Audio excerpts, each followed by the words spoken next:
Hello, everyone.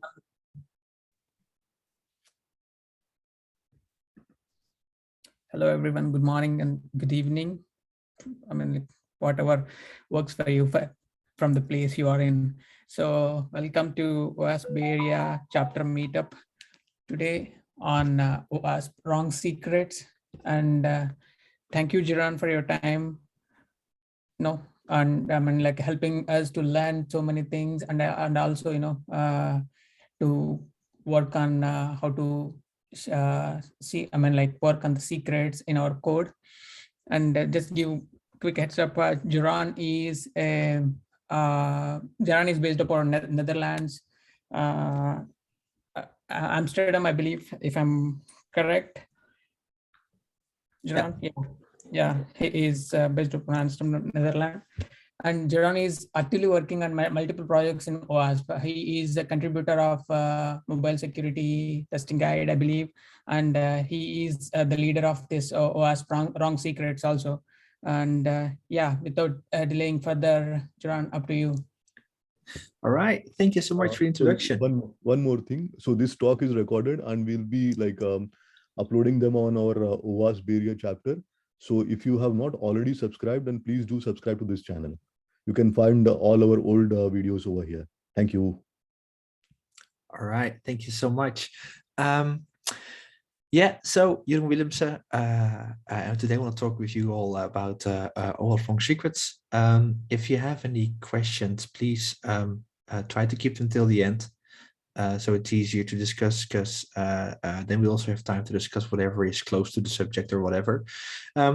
I'll hope to take you along in this talk about our project, which is relatively new, for about 45 minutes. And then we have all the time for a conversation, basically. One note, it's storming in the Netherlands, and at some houses roofs are getting ripped off. So if I have to leave the laptop, it's not because I don't like hanging out with all of you. It's mostly because I then might have to attend something for my family. Let's hope that's not the case for us and we can have a good time together online. All right, let's get started. So the project is led by two people. On the right-hand side, Ben De Haan. On the left-hand side, you can see me. So I'm Jeroen Willemsen, I'm a principal security architect at Xibia. I've helped before at the mobile security testing guide. Have been a project lead there for, I think, about a year or so. Then my second child got born, stopped doing all these type of things because, having children costs time and takes a lot of sleep. Then I got bored, and then this happened, and I'll soon show you what this happens mean. This happens basically always starts with the first question: can you keep a secret? This sounds a bit weird, because how hard is it to keep a secret, basically? Well, everybody knows how in many organizations it becomes relatively hard to not talk about things that you shouldn't be talking about. But it becomes even worse if you want to actually give a secret to a computer, because what everybody's always saying, the best kept secret is one that's not noted down. So what if you do have to put it to your computer or a program? What happens if you then have to, work with that?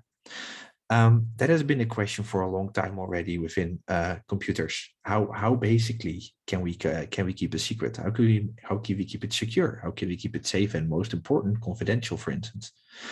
And the nice thing about secrets management is that all the things that you normally do in info security, so all of your parts of your information security program, including all the DevOps practices, will actually touch here.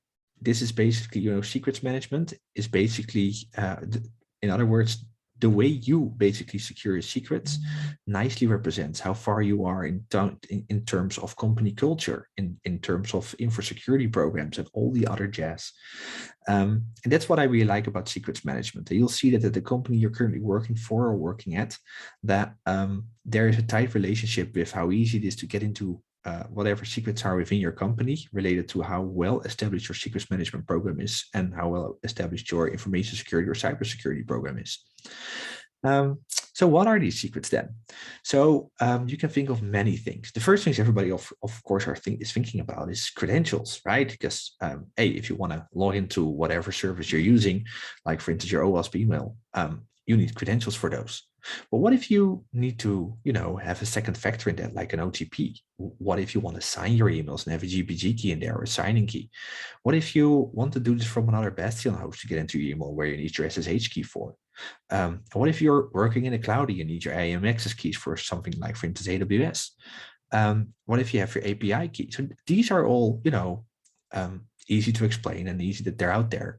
But what about those tokens we use to identify a server as part of a URL token? Of course, it shouldn't be the way how we register callbacks and how we identify other parties, but we're still using those as secrets. Now about those QR codes that you require to basically authenticate to certain services as a second factor as well. So there's many different types of secrets. Of course, there's way more than we just display over here, but these are the secrets we often see that you have to get managed one way or the other. Then, of course, the question will be, let's assume you're running on Kubernetes. Where would you store the secrets that you have? Would you just put them in code? Because, hey, it doesn't matter. It's Git, it's our Git. Why would we care, right? Or would you put them into your container that will then run as a pod? Would you just put it in some of your Kubernetes configuration, like a config map or a secret? Or would you use a dedicated secrets manager for that, like HashiCorp's Vault or any other one? Or would you rather use your cloud secrets provider for this? Or any other sort of platform solution? There's so many different solutions out there to put a secret in. But, when we put it in code, it's easy because then we know where it's at. But it's going to be hard to maintain it and keep it secret because basically everybody can see it. But the further down the road we get, the more problematic we can easily get with it, because the more managed the solution becomes, the more work we'll have to actually configure this correctly. So apparently that's not that easy. So where would you store it? It's always a good question. So ask yourself, for the current organization you're working at or working with, if you had to rotate all your organization's secrets, do you first of all know where they are? Do you know what their purpose is? And can you rotate them timely? Or does this mean the complete destruction of your service landscape? Or would this mean disconnecting all your customers because, hey, we're in trouble because that's secret? Oh, man. Do you actually know the complications that you'll be having when you're trying to do that? And do you actually know who needs to assist you and what would happen if something goes wrong? And do you also know when you do have to rotate because of incidents or other stuff? Are you in any sort of way in control? What we often find out is when we ask ourselves this, that we have a feeling of, oh, we know. We just have these 8 Kubernetes secrets and that's fine. And then, Jimbo comes up from the other team and says, yeah. We recently did something with, what's the name again? AWS Secrets Manager, I believe. And yeah. There's about 30 secrets over there. And then this other guy pops along who nobody even knows why he's working at our company, remember? And well, he just found another 5 in a Docker container that's used in the core of our production services. And before you know it, we're everywhere. And that happens with a lot of companies, even today. And no, I have nothing to sell. The only question I want to ask all of you is to think about this during the weekend or even today while you're working in the afternoon, have chats with your colleagues about this and see whether you actually know where all your secrets are at. And more importantly, if you know where they're for, what's their goal? Remember that, that secrets file that never changed, or that strange funny line at the end of the Python script in your serverless function? Maybe check it out again. So, hey, you know what? Let's make sure whether you can tell when somebody else tried to borrow your secret, aka just exfiltrate it, of course. And do you know when it was no longer working? So what we often see is at some point, you figured like, okay, we have to get grip on who's touching our secrets. So let's make sure we start monitoring for that. Let's make sure we start monitoring for access in our CI/CD pipelines, in a service that we're using, and all the other jazz. And then, you see the nice little guy here presenting what's happening. They might end up into your logs again. And then, of course, we'll say, oh, no, but we got clever solutions that make sure that we see only stars when or some other blocks whenever a secret passes along. Try to encode it when you're logging it, because you want to make sure you don't detect the log server. Let's see if you still don't see them. And all these other funny things happening. So it's apparently, again, not that easy, right? To make sure you get in control of who has access to your secrets. And at the other end, let's assume that you're logging the access towards the secrets. Can you tell when somebody is using the secrets that's not supposed to be using it? So if you normally have a client from your Kubernetes cluster that would talk to a certain other third-party service provider, can you tell when your colleague is actually that client instead of the client at your Kubernetes cluster? Apparently, that's not always that easy. So apparently, secrets management is special. I used to say it for mobile security as well. I say this definitely on every topic, because the problem with our job, as in for most of the people joining here, is it's just not, there's caveats everywhere. So how to handle this? So we figured the first thing we might want to do here is show you how not to do it. So here I would like to introduce our project WrongSecrets, which is relatively young, which is basically all about how to not store your secrets. At the same time, many of the contributors to OWASP WrongSecrets have worked together with a few other heroes to create the OWASP Secrets Management cheat sheet, and slowly we'll be adding content to there. So if you want to know how to do it, don't copy your code, just look at that cheat sheet. That's a bit smarter, I suppose. Let's continue. So today I want to talk a bit about the project itself. We'll give a demo on Heroku, and you can play along if you want to, or well, just play your own version basically. Then we'll show a little bit about the stuff under the hood. Then we'll give one of the cloud demos, which is the AWS demo. And after that, I want to talk a little bit about the future of the project. And that's, of course, the future as we see it right now in the very near horizon, because, hey, it's volunteer based. We might go any direction if you have great ideas to be added, but we'll talk about that a little bit later. So project description.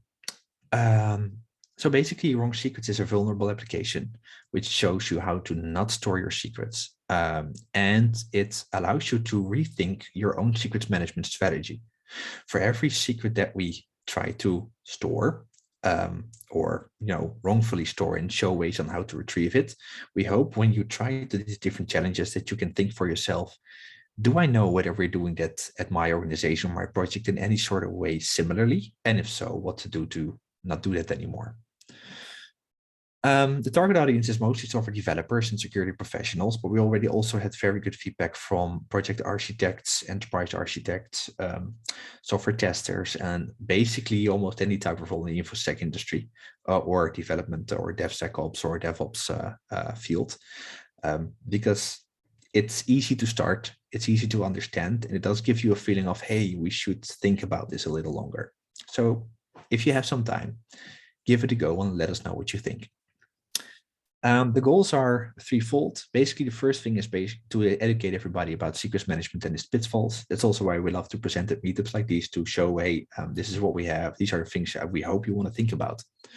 And we want to help people to reflect on the secrets management strategy. And we basically want to promote secrets management as an important facet of security. By that, I do not mean to sell or resell any of the security tools out there or secret detection tools that cost money, but just basically help you to rethink what you're currently doing with secrets. We don't believe that a certain commercial tool will be the solution to your problems. The solution to your problems lies in how you handle secrets and how you cater the tools you've chosen to cater. And as long as you work well with them, I'm pretty sure we'll get there. This project could not exist without the heroes around it. So Ben, a huge shout out to Ben, my fellow project lead, who did a lot for the project. Then we have a bunch of top contributors, of which Nana Baars did an amazing amount of work to make the Java code as simple as possible, so it's easy to add more challenges. And of course, also all the other top contributors. Then, of course, we'd like to thank our testers that basically took this for a test drive, gave as much feedback as they could from different directions. So there's an architect involved, there's a DevOps specialist involved, and a quality assurance guy from a compliance perspective. And we got so much different feedback from every one of them that really helped us to shape this project. And a special thanks for Madhu and Bjorn for the support they give throughout the project, whether it was through promoting it or to show how to speed up certain parts of the development, so we could really speed up as much as we could. So our current project status, we're the OWASP project since last year's October. We've been promoted at various meetups and chats already, which is great. And there's many more to come. Currently, we're in the status of an incubator project, and we filed for a lab status project. So let's hope we get the lab status, because many people already shout that it gives values. Let's hope the project committee thinks the same.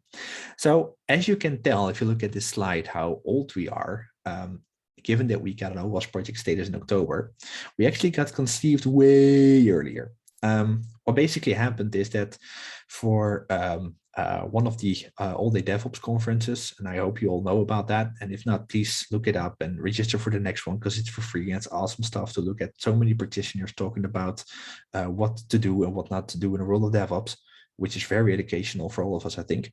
But anyway, back then I wanted to give a talk about something. So I figured secrets management, and I wanted to talk a little bit about how we use the CI/CD pipeline to automate secrets management while having the secret metadata partially in Git, so developers could work quickly with that. Then Natukula came along and said, hey, I love your slides, but without a sample app, it's not very clear what's happening. It's secrets management, right? That's not simple. So I figured, okay, let's create a small ugly ass sample app that at least governs it during the presentation. And then later on, we picked it up together with Ben in October and start speeding it up together with Nan. And well, then happened what happened. And of course, lots of talks about what it is. Maybe we should give a little bit of a demo, right? So on a free Heroku instance, if you go to wrongsecrets.herokuapp.com, normally it needs to load a little bit, because if you're the first one, then you need 30 seconds before the application restarted in Heroku and you can start playing around. So here you see the main screen with the people that we like to thank. And if you can, please press star us on GitHub to support us a bit. That will be awesome. Of course, if you don't like it, you don't have to, don't worry. So right now we have about 14 challenges, as you can tell, and it tells you which type of infrastructure is required to actually do these type of challenges. So most of us just run plainly in the Docker container, because we've seen throughout time that there's lots of stuff you can do wrong in a Docker container with secrets. By the way, all the secrets or all the challenges are based on real life stories. Unfortunately, while I've done various pen tests at various companies and worked at security teams of various customers during my time at Xebia, we saw all these funny ways of how people worked with their secrets or forgot to work with them, and I just went on with it. If you're bored and you are allowed in public transport, again, given COVID regulations, note that it's also having a mobile view, so you can just play around with it on your mobile phone as well. And a little bit of a sneak peek, actually the first 4 challenges are actually well playable on your mobile phone as well, if you want to. So let's start with the first challenge, shall we? Oh, by the way, there are resources on how to do stuff in the project, but it's not part of the project itself. But let's start with the first challenge for now. So what you often see is when you start coding and you start working on your first solution, on providing a solution to get something work in terms of prototypical code, you might have to talk to a certain API to get some functionality for third party involved to make your POC work. What often happens then is that, you need some credentials, and yeah, should you really go all the way in having that as variables that have to be mounted in, or why not just hard code them for a little while and commit it to Git so you can show colleagues that it works? And that's the point where we start off saying, okay, hey, now you got credentials in Git. So that's where this first challenge is about. The nice thing about this challenge, of course, that so can you spot the secret in the code? So the code is very near to us in Git over here, which we'll open on later on. And if you now feel like I still have no clue what to do, I don't know how to work with Trufflelock, I have no clue of Git secrets, what should I do now? Then you can click the show hints button, which basically shows you the different step on how to actually get towards the secret. So given that so we could use Trufflelock, of course, but there's a hint over here that we're looking for a password, right? So let's look for a password, shall we? So the easiest way is just to open up the code. And then knowing that we're in the first challenge, so we go to the source over here. As you can tell, you could have done on the GitHub app on your mobile phone as well, basically. And we go to the Docker challenges, and then there's challenge 1. So apparently there's an answer. The answer should equal something constant.password. Okay, let's have a look at the constant.password. Of course, now we're looking through it, and we could also have used Trufflehawk that would find these different answers or these different secrets already in the code. And let's copy this in. Oh, that's wrong, of course. Now you might ask yourself, while I'm showing this, why on earth should I go through my code to actually find this secret? That doesn't work that way, right? True, very true. Now, if you would have run Trufflehawk among of the GitHub repository, you would have found the new key and the password as well, telling you that there are secrets out there that are hard-coded apparently. So what I would like you to do as homework is have a look at Trufflehawk and make it run through the repository, and you'll find the same secret basically. Now, in order to show you that this is not really a preset demo or whatever. Oh yeah, sorry, let me zoom in. Is this better? Yes, awesome. So if so you can normally use this like Trufflehawk, and then you can just ask Trufflehawk or Trufflehawk 3, and then just go over the wrong secrets, and you'll get the secret as well. But you can also just look around for the secret, of course. Now, if I submit something else, like something else, I say submit, it says the answer is incorrect, try harder. So apparently that's not correct. If I now give the answer that I found, so the string password or the constant, then the answer is correct. And as you can now see, a bar is getting filled. This bar fills completely if you finished all the challenges on all platforms. So you can only get 100% score, unfortunately, when you're running on a cloud platform. But don't mind, if you just finish the Docker challenges, you'll also get a nice feedback from the app from all the work you did. So don't worry about that.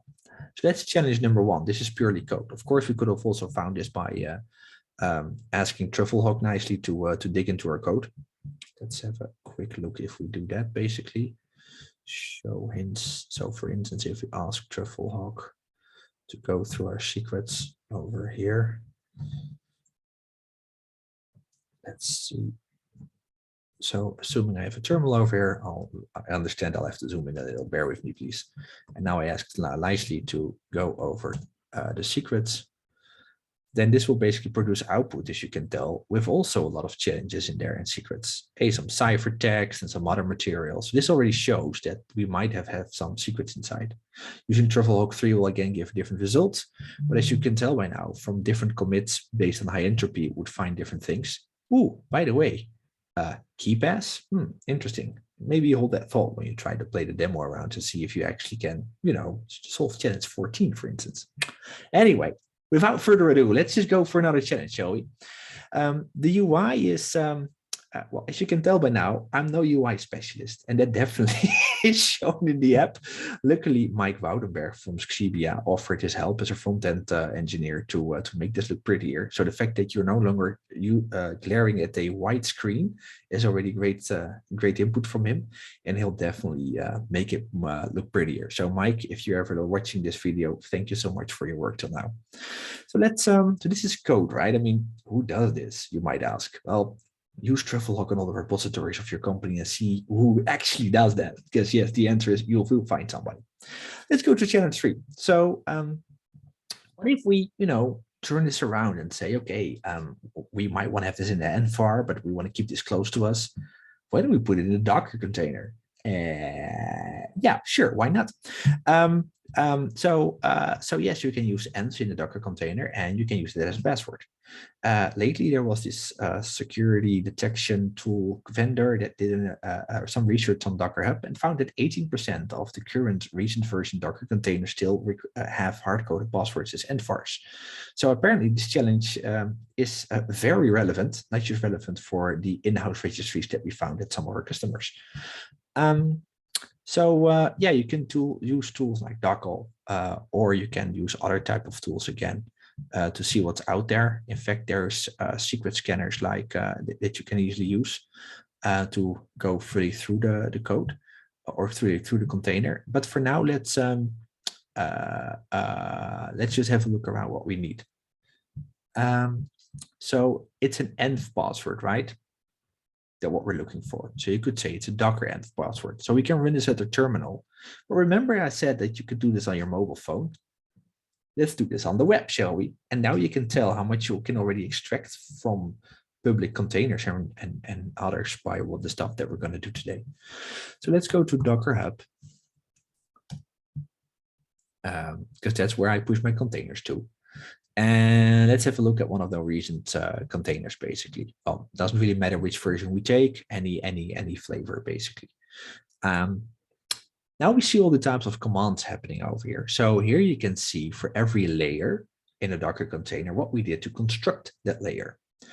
You might ask yourself, who's doing this? Well, take a look at your own registry and find out. Because I'm pretty sure many people still do that. And then we have something like env docker. Hey, this is an env and it's a docker env password. Okay, this is it. Well, that's mildly strange, isn't it? And one of the nice things you'll find out is if you use a normal secret scanner, is that this doesn't pop up. And it has to do with the fact that this password, oh, before we continue, let me first show that this is the password. Sorry, here we go, submit. Ah, look at that. We already got 100 points out of, well, way too many. That bar still needs some time, I suppose. But as you can tell, if you go back to this password as being an env, many secrets detection tools won't detect it because its entropy is very low. And at the other end, it doesn't have a format of any of the preset known type of keys. It doesn't look like a AWS access key. It doesn't look like a password that you normally have to fill in if somebody did a proper password policy on your AD. It's odd. And that shows that we still have a long way to go in secrets management if it comes to secret detection. Because if people use lousy passwords, but don't use the word password, but augment it with other stuff, then it possibly might not pop up at all. And if it would pop up, it will pop up with many other things that are false positives. And this shows that secret detection by itself is not that easy either. So if you want to make sure that there's no secrets in the code, besides running stuff like Trufflehawk, you still might want to go in there manually and see like, hey, this service or whatever is supposed to communicate with this and this API. How does it do that? Does it take a secret from something? And if so, where does it come from? And is there an older version in Git? And how would it be named given the developers involved? So as you can tell, there will still be some manual labor in there. And at the same time, by demoing this, I hope you kind of get a feeling of what's out there. So if you go back to the challenge overview at the home page, sorry for scrolling around this much. We got nice Docker challenges. So the first 4 about code and Docker. Number 8 is about randomization and logging. Number 12 is about files being included in Docker. Number 13 is about Github actions. So everybody was working with CI/CD in some sort of way, have it checked out and think about what this will mean for your CI/CD setup tool. Because the things we do over there are actually applicable to all CI/CD systems, unfortunately. And challenge 14 is about using a password manager with a weak password. And that's actually the first challenge introduced by a friend, which we forgot because we normally don't flag that during pentest if somebody has a private password manager that's not used right. But we figured, hey, let's include this to broaden our audience a bit for all those people out there that try to do password management in a proper way, which is part of secrets management, but then have a foolish password to their password manager. Well, foolish, just very guessable or short or easy breakable. All right. So given that, let's get back to our presentation. So what does this look like under the hood?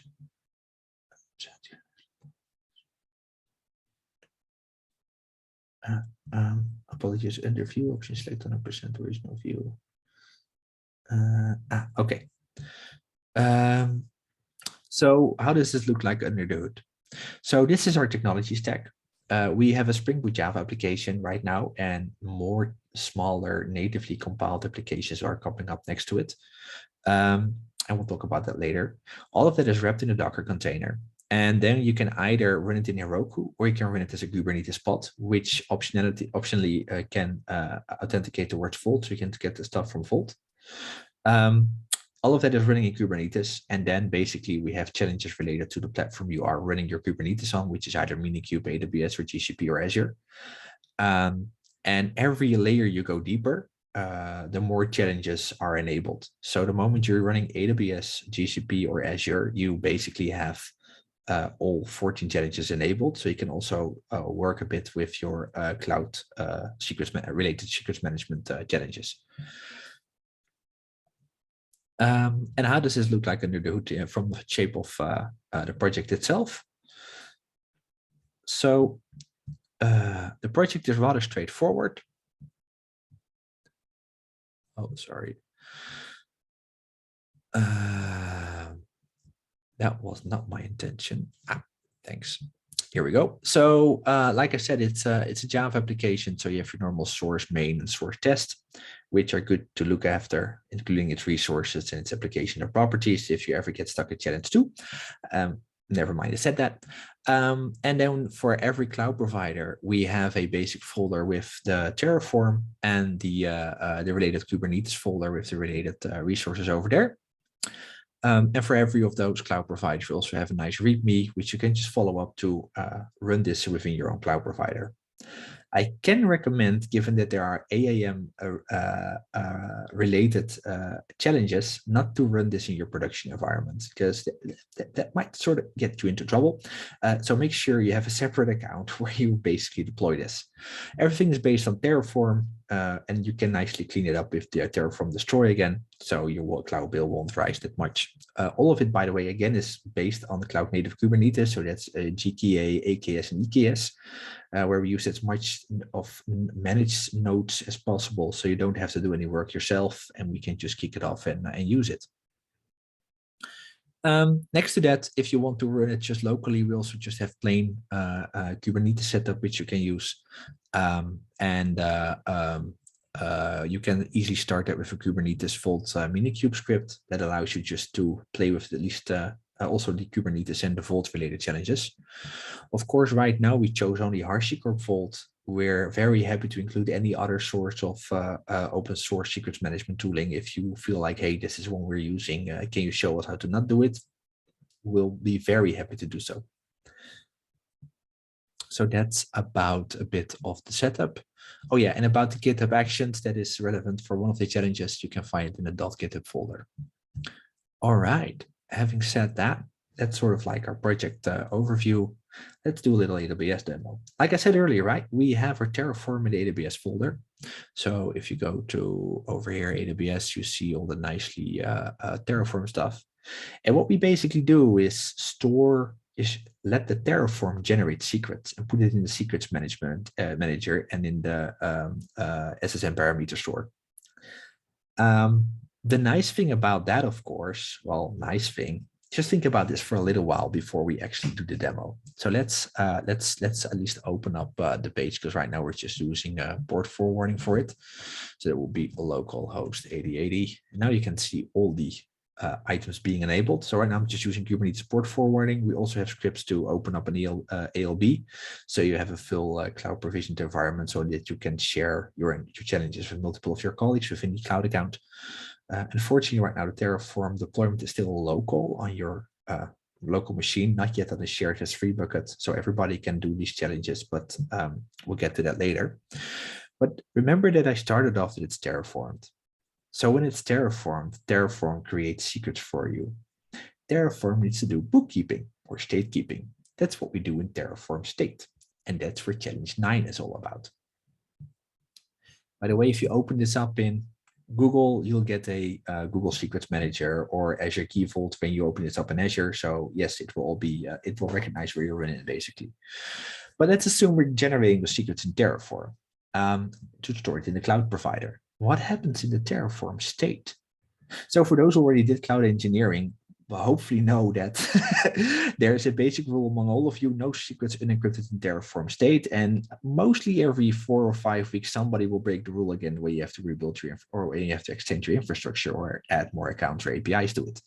If you're lucky, it only happens once a half a year, or you forgot about the other teams that also use Terraform state, but have secrets inside. That's at least what we see with many companies where we did pen tests on, and we're firmly believing that they no longer had trouble. So if you're unaware of what's happening in Terraform state, please visit either the local server where it's at or the S3 bucket and report it to your security team. If you are aware and you made the promise no unencrypted secrets in Terraform state, just check it out again and report it to your security team if required. So what's happening? So we basically did, like you can see over here, we did our Terraform apply, and it started to generate, it asked, do you want us to generate all these things, including some secrets? And then over here, you can basically see everything getting generated. So if you just ask for secrets, you'll see like secrets manager with secrets policy set up, and also later on you'll see secrets being created. So yes, we're creating that with the Terraform. So where is my Terraform state at? So if I go over here, you'll see terraform.tf state. Let's open it up, shall we? And so we're looking for, what were we looking for again? Yeah, some password apparently again. So let's have a look for passwords, whatever we can find. So we're generating various passwords over here, and we're storing it in various places. And apparently we're right now using some random password. And apparently the results just over here. Well, that's mildly strange. So just to show you, we're not fooling you. If we copy this in, for instance, or part of it, and we say submit, that's apparently wrong. So that's apparently not the secret. So if we take on this one that has been generated and we submit it, that's apparently the secret. So apparently, yes, the secret is just hard-coded in Terraform state. Now you can of course ask yourself, as in, hey, how bad is this? I mean, who has access to the Terraform state, and we know what's happening, etc., etc. Just realize the fact that this often happens and see how you can control this in a proper way. The nice thing is, of course, that one thing to observe here, by the way, is because we're having multiple secrets at multiple different locations without doing our proper metadata management, we have no clue where the password is for. So that's nice. You have to test everything against an API to know which secret it is. But at the same time, if I now have to diligently rotate just this secret, I have no clue because there's no metadata. So that's also a good takeaway for everybody which is using Terraform. If it comes to managing variables, make sure you include enough metadata that when you are ill, your colleague is still able to rotate secrets if required, and rotate the actual secret that is required to be rotated. So, all right, so that's challenge 9. Then we also have more challenges on the cloud environment, which we're not going to cover due to time constraints, and I would like to invite you to cover them yourself. Number 10 is always about how you can misuse CSI driver mounted secrets in your Kubernetes deployment, whether it's AKS, EKS, or GKA. And challenge 11 is about the fact that secrets management is more than just, mounting in a secret. It's actually also about how you did your identity and access management within your cloud. And you'll find out in every of the challenges that all the 3 cloud providers allow you to do beautiful privilege escalations if you define your policies and roles in a way that's maybe not very optimal for you to be fast, but not very optimal for those that try to protect the secrets within the organization. So that's maybe a nice pickup for later. So much about the AWS demo, at least. Feel free to test it in any of your cloud required. So where do we go from here as the last part of this stuff? So first of all, we want to improve the development experience with better live reloading. That's something Nanovirus has been working on and is still working on to make sure that, and we're very grateful, by the way, for all the work already done in there. So thank you so much, Nana. We want to make sure that it becomes easier to see how your challenges look at the website without having to recompile a project and stuff like that. Well, the front-end upgrades are currently being applied as you are currently looking at the dark mode, which is basically system preference driven. You can still toggle it if you want to. We're working actively on a canary token challenge so that you can see how canary tokens can help you to alert on whether somebody is using your secrets in the wrong way. And there's many other type of secret challenges coming up, for instance, obfuscated JavaScript challenges and many others. Next to that, we are going to work soon, hopefully, or if somebody wants to help us out, then we can speed it up on CTFD support. So you can actually make a CTF out of this, as we already have the configuration to disable hints and to disable explanations. And many of the secrets can easily be randomized again by configuration parameters, so it doesn't relate to the previous ones. By the way, some of the secrets, if you're looking for solutions on every deployment, have changed. So if you want to copy paste some instruction from a blog, that might not work for given challenges already, because on every version we regenerate those, just so you have to experience how they're working. We want to do more testing cycles. So if you feel like, hey, I want to test your project, and I also want to focus on giving feedback for my type of developer, product owner, or whatever, let us know. Just try the application and let us know what you think. Let us know what needs to be improved and how we can improve that in a way that is sensible to you, so that you really learn from the app in terms of secrets management. And there's many more items to come, basically. All of that is basically written down in wrong_secrets/issues. If you want to, and you see something you feel like that's this should be improved because this is not really nice, let us know. Just file an issue and we'll definitely start working on it eventually. And for that, we really can use your help. Just if you could promote us so that more people can think about secrets management in general. Take the project for a spin and let us know what you think, whether through Slack or through Keybase or on Twitter. And if you think the project sucks, don't feel hesitant to tell that through Twitter publicly. I'm also fine with that, because after all, it's a volunteer project. And as long as you do tell us why and where we can improve it, then it's perfectly fine to use any channel you want to. Just help us to have then a second chance with you. So yeah, give feedback in any sort of channel that helps you to give that. And if you feel like, oh, but this is silly, Jeroen and Ben, let me help you immediately, just file a PR and we'll take that very serious, of course. Yeah, so do you have questions? A really silly question. Could I ask that one? Sure. So you're using GitHub, obviously, and I'm sure you have a GitHub scanner for security. Do you have alerts that are going crazy every time you have something? Because you have all of these intentional vulnerabilities out there. So I imagine your reports are just crazy. We disabled it. You disabled it because there's too much noise. Yes, when it offered, you can enable this now, blah, blah, blah. We said, no. We're fine with getting the Pendebot, so we know when something is vulnerable. So when you would run it at your end in your infrastructure, we don't cause you trouble with that, with crazy backdoors. But the whole secret and code QL scanning has been turned off for a very good reason. Yeah, fair enough. We have free code quality scanners to sometimes take a look at, okay, if we have this code crunching moments, how worse did we get or how much better? And then they go crazy. But we don't run them on every PR because we know they're going crazy anyway. So in that sense, yes, definitely. Yeah. But good question though. I love it. Yes. Any other question? How would this compare to the damn vulnerable web application in any way? So there's a, can I make your question a little bit broader, not just the DVWA, but also Juice Shop and Webcode?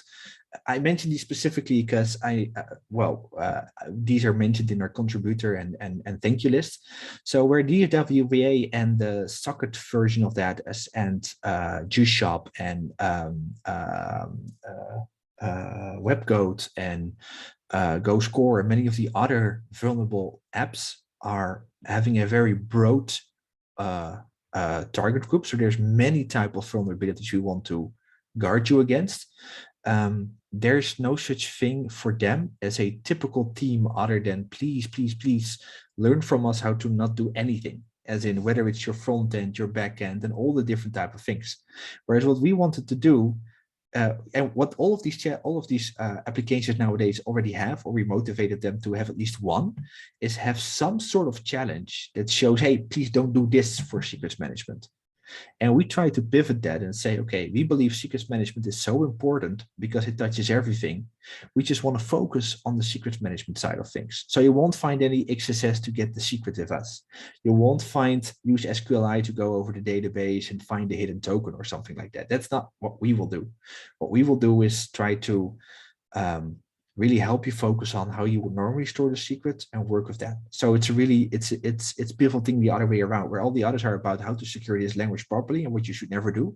We're about, this is the given team, it's secrets management, and we want to focus just on that. And if we feel like adding other challenges, we basically go to the awesome project leaders of those projects and say, hey, I got a challenge I want to rebuild. So like we did with Webcode, for instance, with Nana, who is a very gentle guy to guide me through creating new challenges with him. And once tried to do with Bjorn, for instance. Very good. Thank you, John. And just one other thing I was thinking of, something like autopsy. How would you use other tools in relation to that, or how would you pivot off of your app to like something like autopsy, or how could they kind of work together or use them together? I'm not sure about autopsy. Can you elaborate on that a bit? Apologies, I'm not sure about that one. Yeah. Autopsy is one where you can take like data sources and then be able to parse them, like say for example, like a smartphone, you can go in and you can do forensics. We're talking like digital forensics. Yeah, that kind of a thing. Yeah. So I was just curious how that might work with other kinds of tools. That was just something that came off the top of my head. Yeah. Autopsy. Yeah. So one of the things we're going to do is create a benchmark part inside of this app. We're going to create more classes with logic that is required for silly challenges that are not real challenges, but more or less just doing stuff at the background without over-processing.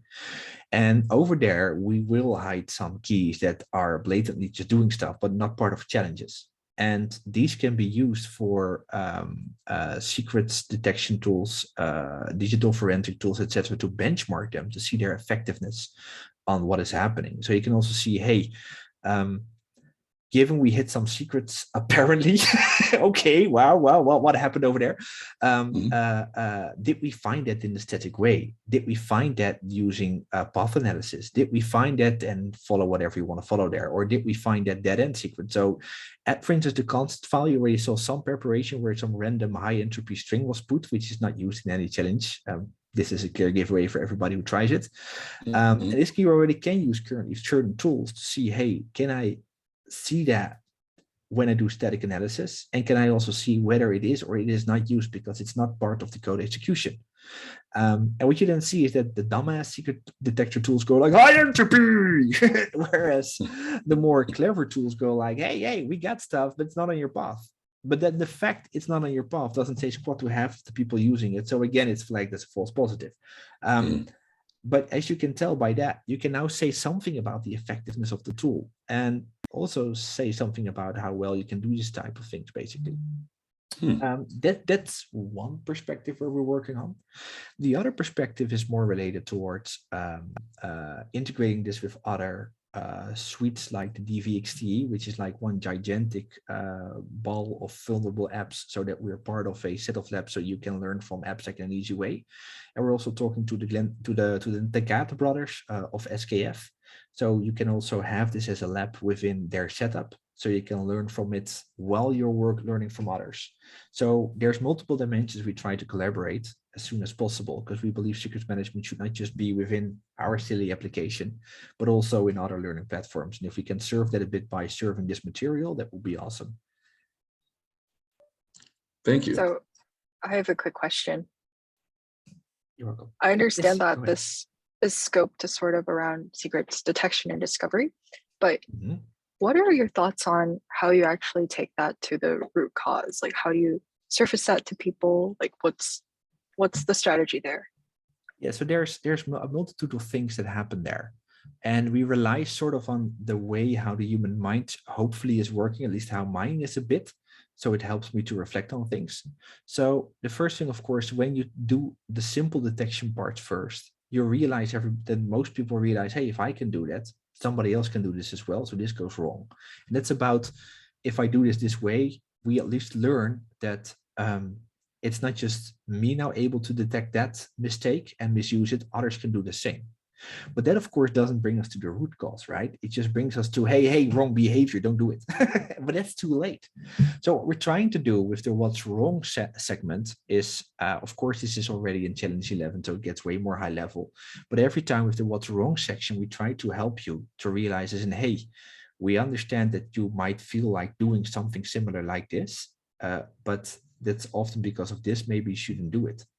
And then, of course, for many For instance, in Terraform state, this becomes relatively easy, but on challenge 13, where it's about identity and access management, it becomes very hard to find the root cause of why you had a too broad policy somewhere set up, or a too big group of permissions set up somewhere, which allows for privilege escalation on the identity and access management part.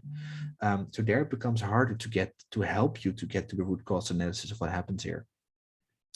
And for that, we would really actually need feedback from all of you, whoever tries this app, to see like, hey, how can we, well, not spice up, but how can we write the what's wrong section in such a way, because that's exactly what we're aiming for, to not just say, don't do this, but more or less, hey, can you see why this pattern won't help you?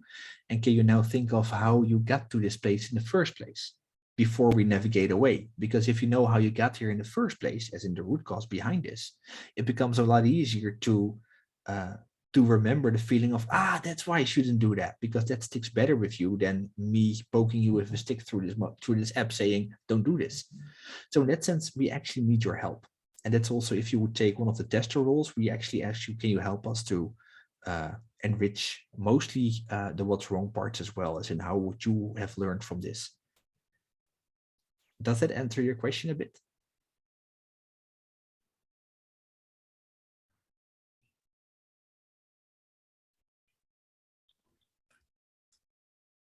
Yeah, it does. Awesome. Sure. Awesome. I have a question, Jeroen. So many people or many companies are moving towards the vault world. So do you see any vectors where the secrets will be leaked when we are baking those secrets from vault to the pipelines? Many, unfortunately. We actually have an HashiCorp vault in setup, for instance, and this holds for any type of vault where we were lazy by just using root tokens and leak the root token so you can work with that. And at the same time, the script that tries to set the secrets and get them for you is something that is somewhat protected, but it's easy to still get the credentials out. And this nicely reflects upon what happens in CI/CD, is where whenever you try to authenticate to whatever vault you have, whether it's a token for your AWS Secrets Manager or your Azure Key Vault setup through Azure DevOps with a service account, or whether it's something else that's just platform provided, you often basically need some sort of secret within your runner to get access towards the secrets within your secret manager. Unfortunately, the secrets used by your runner often live too long. So the moment you're able to exfiltrate them using your own job definition or meta workload definition, or however it's called, depending on the CI/CDs that you have, it will be easy to at least get those credentials and then try to use those to actually attack or access the vault where the others, or the secrets manager where the secrets are in. And another path we often see is that your runners, the runners within the company aren't hardened at all, or are using way too many privileges at the nodes they're running on. So then we can use other type of techniques to just attack the runner and do privilege escalation over there and dump the secrets or get direct access to whatever vault system you have there. So it's either because the runners weren't hardened enough or because the pipelines weren't hardened enough. And in both cases, we use the credentials from those to actually access the vault. And that's unfortunately something that is very effective very often. And it mostly has to do because we still have we still require long running jobs for many reasons that are not real reasons. That just mostly shows that we created too large pieces of infrastructure, for instance, or we have too large services that take too much time to deploy. But given the fact that you might need access to the secrets manager for a longer period, if we steal those credentials, then for that period, we can actually just exfiltrate anything else. And at some time, unfortunately, you can even create new persistence at the secrets manager or vault or cloud setup with those credentials because we made the CI/CD pipeline too powerful. Thanks. Run a quick second question. Sure, What go ahead. about HashiCorp Boundary? I haven't explored it yet. Have you? We did a lightweight check to see how that would work. And we like the idea of how you could set up the multiple vaults over different areas and then manage and augment it, but we haven't had to take it for an actual proper test. So I don't have any other opinion, as in I would love to get my hands on it again and then for real, but not I haven't done right now, unfortunately. No. Maybe sometime in the future, some future version. Definitely.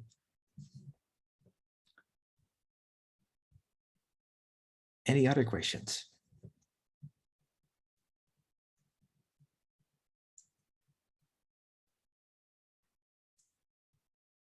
No more questions?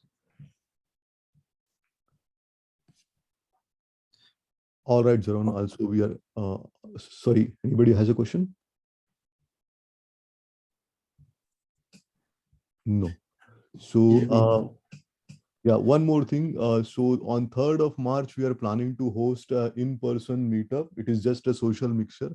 It will be in Santa Clara in the South Bay area. So I would love to have you all see there. So it's been like almost 2 years since we had an in-person meetup. So GitHub Security is sponsoring that event. So I hope like most of you can come there and we can finally meet again. Okay. Yeah. Oh, I see one more question from DNU. This is really cool for showing common best practices, but how do you that was actually go? the question I asked. Like, Yes, of course. verbally Yeah. as well. Yeah. Sorry. Yeah. So actually part of the mitigating it is also about educating on the right practices. And we try to actually assemble a